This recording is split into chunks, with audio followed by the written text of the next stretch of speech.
欢迎来到自说自话的总裁。今天的故事从一桩悬案说起。1900年，在美洲大陆上陆续出土了很多巨龟的化石，其中有一个大家伙，重达1吨，高4.1米，宽4.9米，和一台 SUV 差不多大。当科学家们仔细研究这些化石的时候，发现了一些诡异的痕迹。这些痕迹像是被某些神秘的力量挤压过的伤痕，像一只大手抓住巨龟以后使劲捏，把龟壳捏碎了一样。难道这些巨龟真的是被一个几十上百米高的巨人袭击了吗？还是说这个神秘力量的主人是某种人类从未见过的史前怪物了？3年以后，一个叫做帕西福塞特的探险家说，捏伤巨龟的这个史前怪物还活着，它并不是什么几十上百米高的巨人，而是一种我们每个人都熟知的生物——史前巨蟒。这些巨龟是被巨蟒卷住以后挤压捏碎的。他还说，有一位从南美丛林当中出来的土著告诉他，那些巨蟒是失落黄金城的守护者，找到他们就能找到黄金城。科学家们也赞同 Percy 的说法，计算下来，这条巨蟒的尺寸差不多是20米长，1米粗。这个体型虽然离谱，但是起码比几十上百米高的巨人靠谱。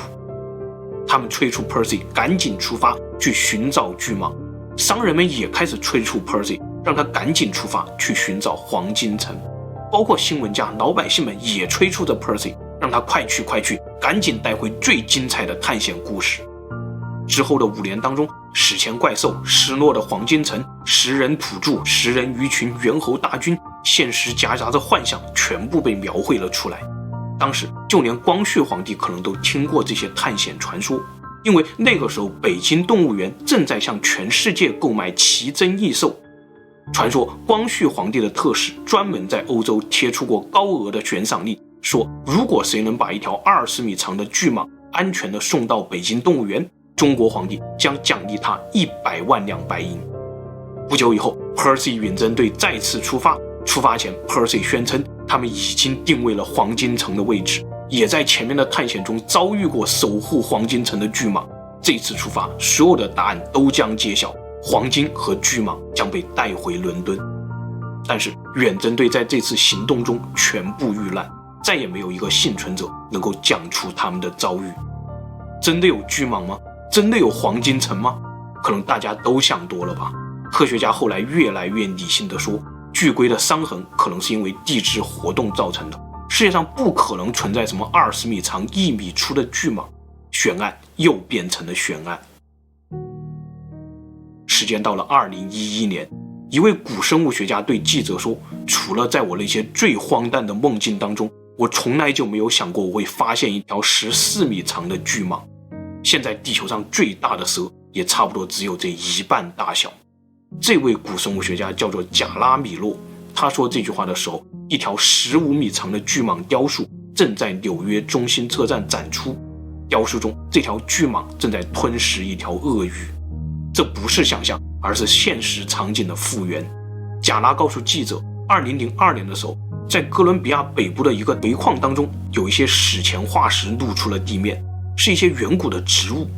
他第一时间赶到了现场，接着他和他的团队确认，这个露天煤矿是一个古新世的热带雨林遗址。古新世也就是6500万年前恐龙灭绝以后到5500万年前那1000万年的地质年代的名称。发现了这样一个罕见的遗址，全世界的古生物学家陆续赶来这里。不久以后，贾纳认识了另外一位古生物学家，叫做乔森，两个人组队往下挖，结果挖出了一个巨大爬行动物的世界，有像小轿车一样大的巨龟，有化石记录史上最大的巨鳄，还有几块神秘的脊椎骨。当时贾拉和乔森都不敢确定这是什么动物的脊椎骨，这些化石并没有连成脊椎单独的散落着，也没有发现与脊椎骨相连的肋骨。乔森怀疑这是一块史前巨鳄的尾椎骨，但贾拉的一个学生说，老板，这很显然是蛇的脊椎骨啊，蛇骨很脆弱，而且都是结缔组织连接起来的，所以才会单独成块，找不到肋骨。乔森和贾拉都不敢说的话，被一个学生捅破了窗户纸。他们决定让更权威的人来鉴定一下。这天，乔森用视频通话向一位远在美国的权威爬行动物专家展示这个脊椎骨。专家说，虽然这个脊椎骨很大，但也不算离谱，它确实是蛇的。然后乔森又拿出了一个他们不敢确认的大家伙，说这才是我们发现的化石。专家立刻说，我坐明天早上最早的飞机过来。接下来小10年当中，一波又一波的古生物学家来到了这个露天煤矿，不停地挖，他们挖出了2个自己想都不敢想的史前真相。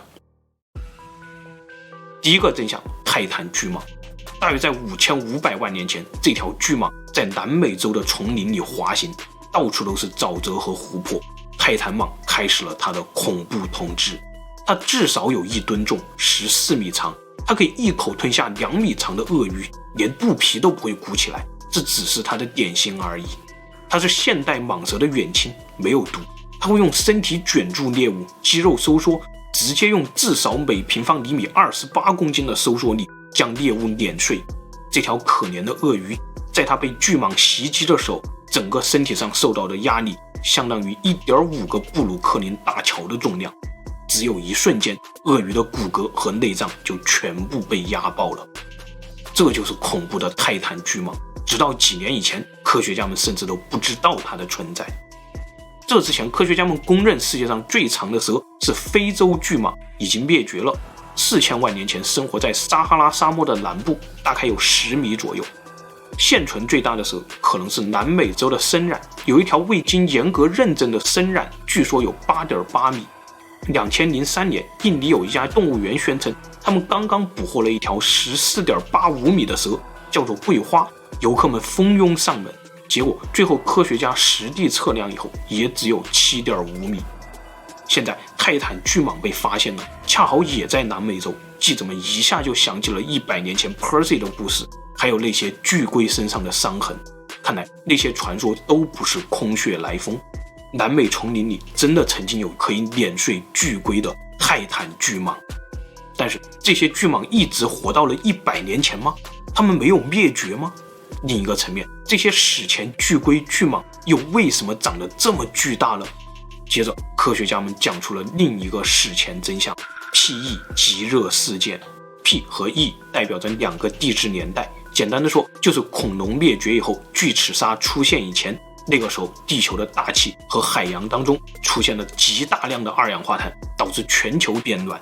当时的南北极都变成了温带雨林，热带雨林已经越过了哈尔滨一线，平均气温超过了32度，现在的平均气温大约是27度。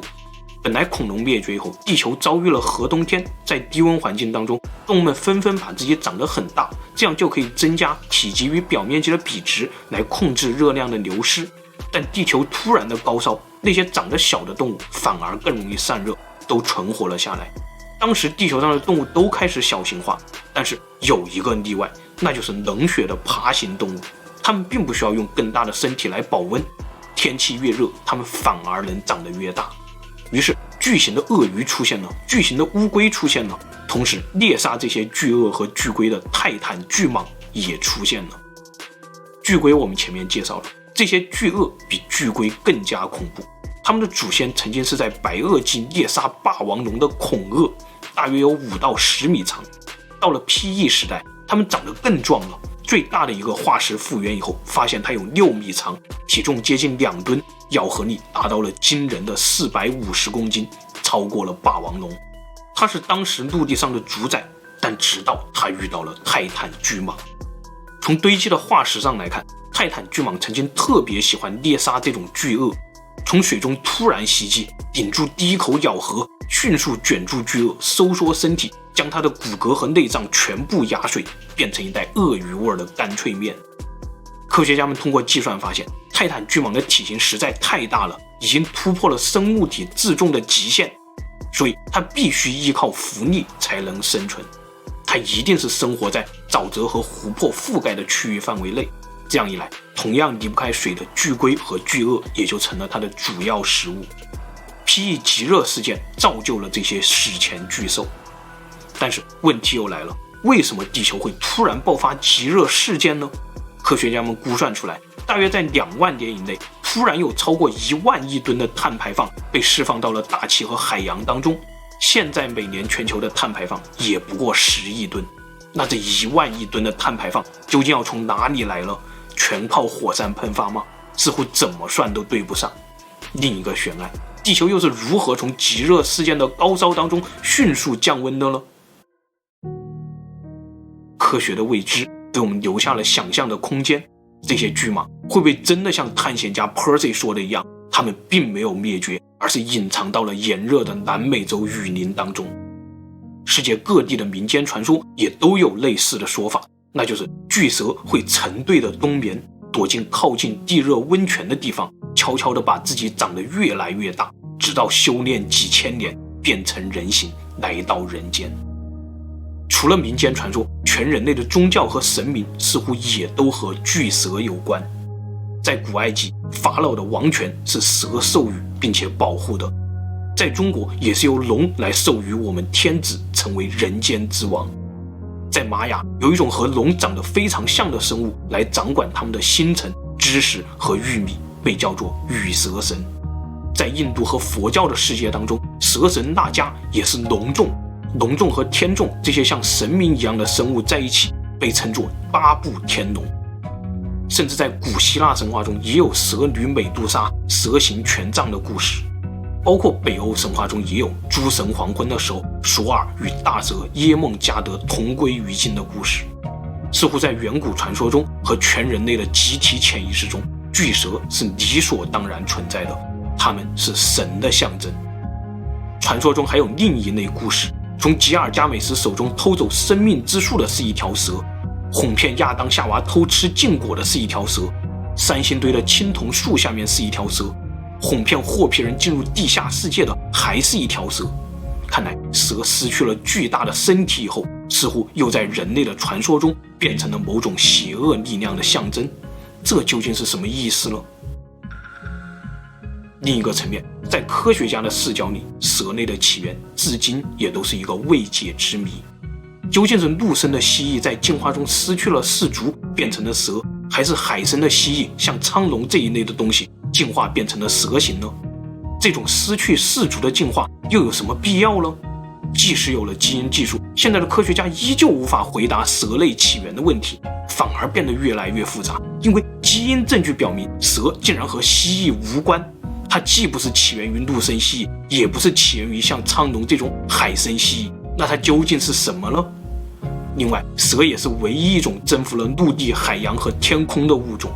2013年，科学家们仔细研究了东南亚传说中会飞的天堂树蛇，发现这种蛇是真的会飞，并不是单纯的滑翔，而是利用空气动力让自己在空中飞翔。它的飞翔装备不是翅膀，而是它不断流动的身体。流动分为2种波动状态，一种是振幅较小的垂直波动，另一种是振幅较大的水平波动。垂直方向的波动比水平方向要快2倍左右。将这些波动数据输入模型，科学家们发现天堂树蛇竟然用这2种波动创造出来了一种完美的飞翔动力。这种动力可以让它从树梢上弹出以后飞越100米的天空。也许蛇就是一种远在天边近在眼前的远古神秘生物，它们曾经在恐龙灭绝以后化身成巨蟒形态，短暂地统治过地球。也许地球退烧以后，它们并没有全部灭绝，而是再次变小，将自己隐藏到了某个地心世界的温暖巢穴当中。它们一直在等待外面的世界被人类排放出来越来越多的二氧化碳，等待着全球再次变暖，就像那场高烧一样。当夏天越来越长，冬天越来越热，说不定某一天它们又会从地心钻出来，开始他们恐怖的统治。好了，今天的故事就分享到这里，谢谢大家。最后，夫人说：“原来你又在用恐怖故事分享环保主题。”